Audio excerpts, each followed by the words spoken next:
Bonjour, mon nom est Daniel Voyer. Aujourd'hui, on parle de la batterie avec Alain Boyer. Et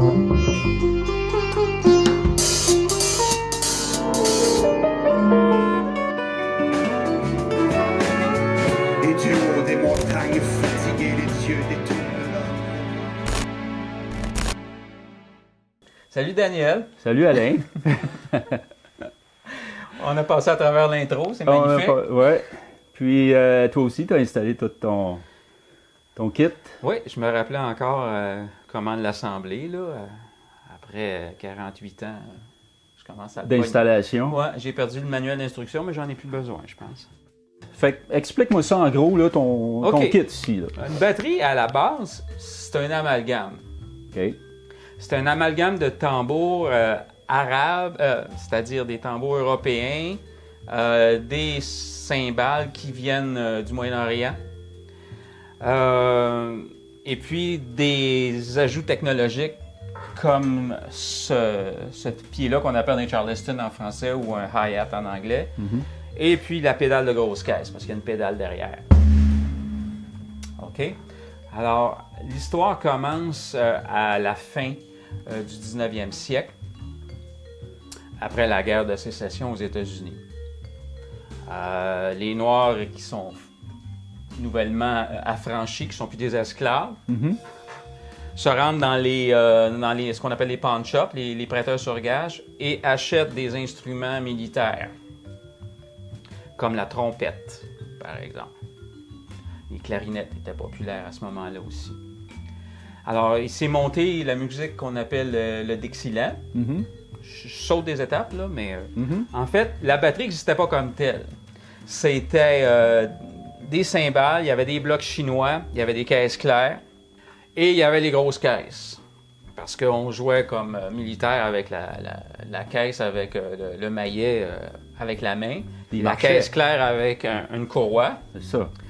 Quelqu'un a pensé encore là, c'est là qu'on a déjà commencé à couper engager des musiciens, que si on mettait une pédale avec un mécanisme, on pouvait jouer la grosse caisse et la caisse claire en même temps, donc on sauvait un salaire.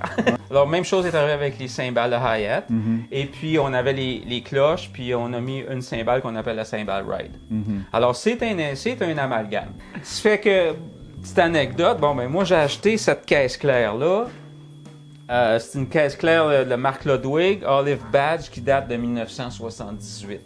C'est sûr que c'est l'ancrage. De toute façon, c'est la portion européenne de la batterie comme telle. Comment ça, européenne? La caisse claire, c'est un instrument classique. Ah, OK, qui vient de... Oui. Comme on disait précédemment, oui, c'est ça. Ah. Les tambours, ils origine d'Afrique, Oui. les cymbales, les métaux du Moyen-Orient et la caisse claire de l'Europe. Ah, OK. Alors, tout le batteur bass drum, qui... Pardon? Le bass drum? Le bass drum, il viendrait des fanfares. Je donnerais peut-être un côté européen également. OK.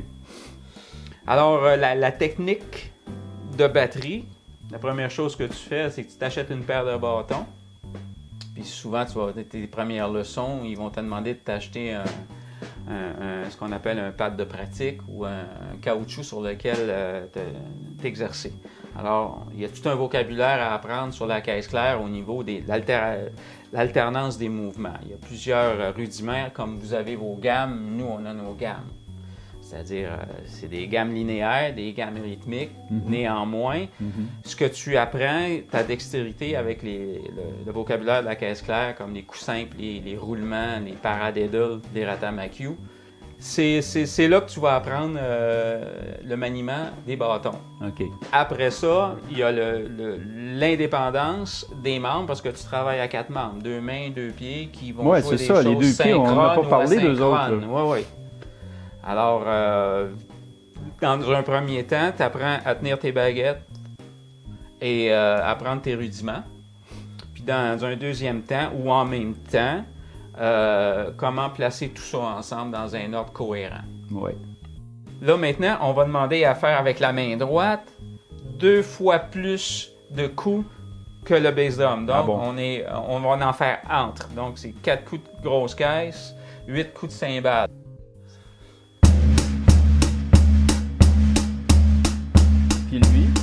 s'en vient faire les 2 et les 4. 1, 2, 3, 4. Ah, mais là, on est en- Donc, c'est un instrument qui est facile d'approche, mais qui est quand même assez difficile à perfectionner. Demande. Puis il n'y a pas de fin. Nous, on travaille toujours avec la rythmique. Hein? Donc, ce qu'on va jouer, on va jouer avec l'amplitude de notre son, nos dynamiques, les nuances. Ben oui, bien c'est ça, parce que important. tu peux arriver puis jouer un rock, puis là, ben, la dynamique sera pas la même. Exact. Peut-être même que la batterie sera pas la même non plus, parce Ouais. qu'ils ont des sonorités particulières d'une batterie à l'autre. Oui. Il y a l'alternance, il y a les timbres. Fait que on a beaucoup de lexique pour pouvoir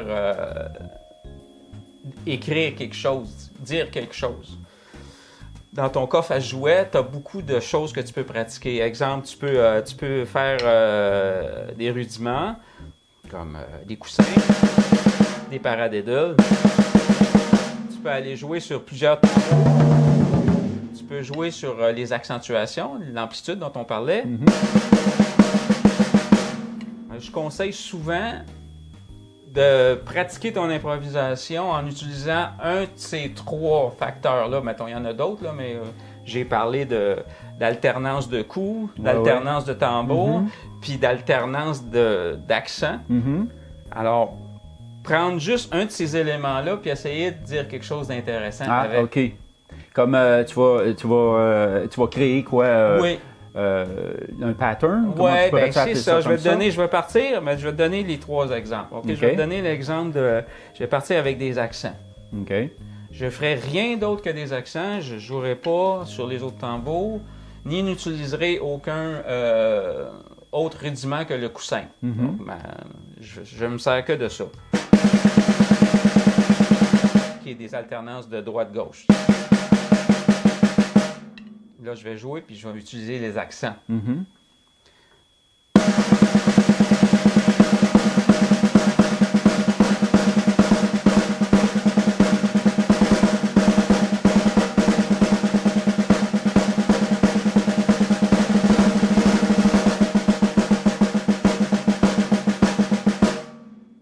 Les timbres. Alors, je garde les coussins, mais là, je vais jouer avec les timbres, au OK. lieu de faire des accents.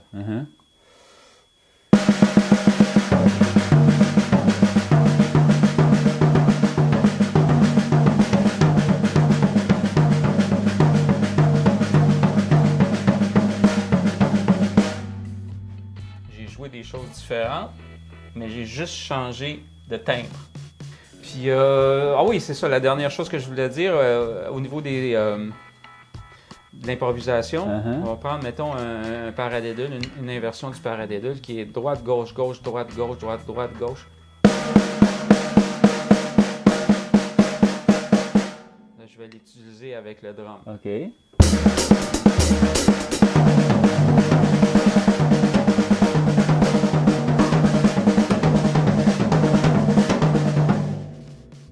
Tu vois, j'ai utilisé juste un paramètre, puis je fais toutes sortes de sons.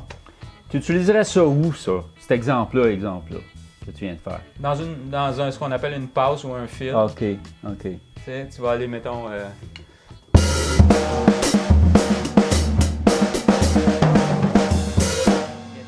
Ouais, OK. Ouais. C'est un instrument qui est assez associé à la performance.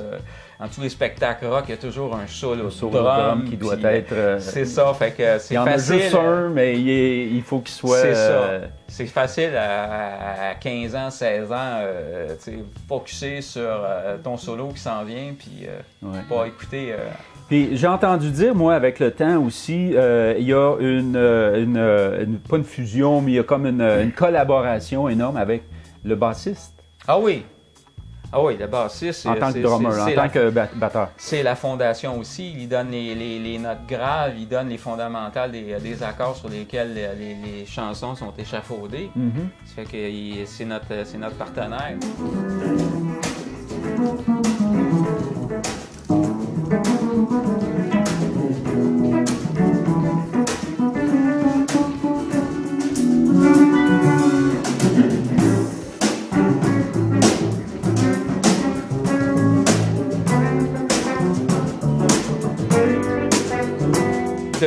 depuis que j'ai commencé, ce qui m'allume le plus, c'est de jouer avec les autres.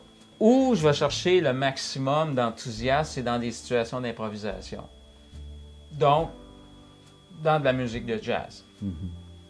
Ce qu'un va jouer va avoir une influence sur ma rétroaction, puis c'est ce jeu de rétroaction-là qui devient... Fait que c'est dans l'improvisation aussi, Exactement. parce que là, c'est là que tu développes. Ah, ben moi, je dis ça, toi, tu répètes ça, toi, C'est il y a ça. un langage. Oui. Là. Et puis, ça va, vois-tu, la répétition, c'est une chose qui peut arriver, mais ça va au-delà de ça. Ça va susciter quelque chose qui va ramener son jeu à autre chose aussi. Fait que c'est comme un flow continu. Et puis, ça dure le temps que tu joues la pièce. Et puis, tu peux pas répéter ce moment-là 2 fois. Si tu veux revivre ce moment de grâce-là, il faut que tu te réinvestisses dans le danger, c'est-à-dire d'aller au-delà de ce que ton mental t'amène. T'es instinctif. Oui. Puis c'est dans l'instinct que se construisent ces moments-là. Ouais, puis ouais. c'est pour ça qu'ils peuvent pas être reproduits. Ouais.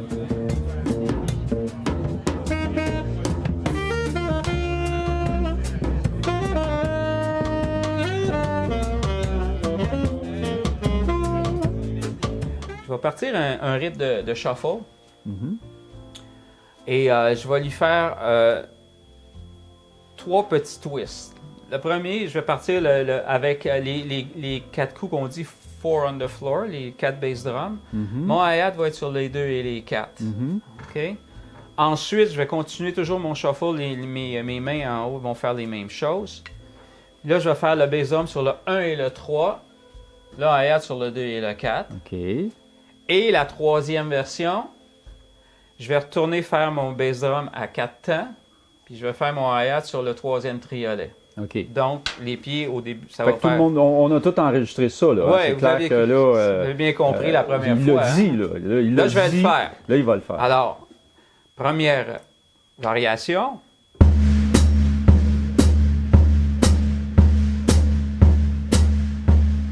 Deuxième variation.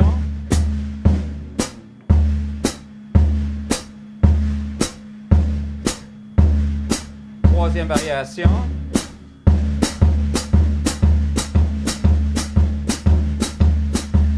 Je reviens au début, puis je mets mes mains maintenant.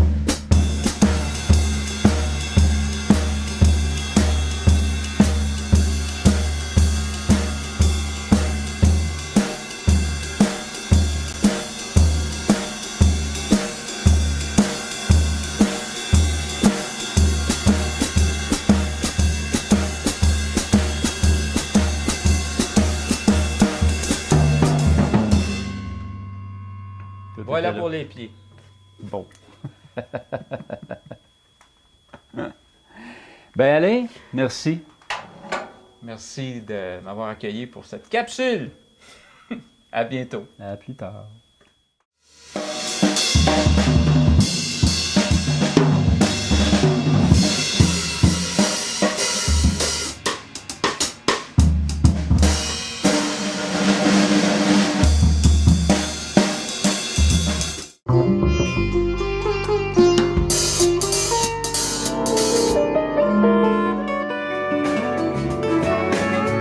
Et du haut des montagnes fatiguées, les yeux détournés.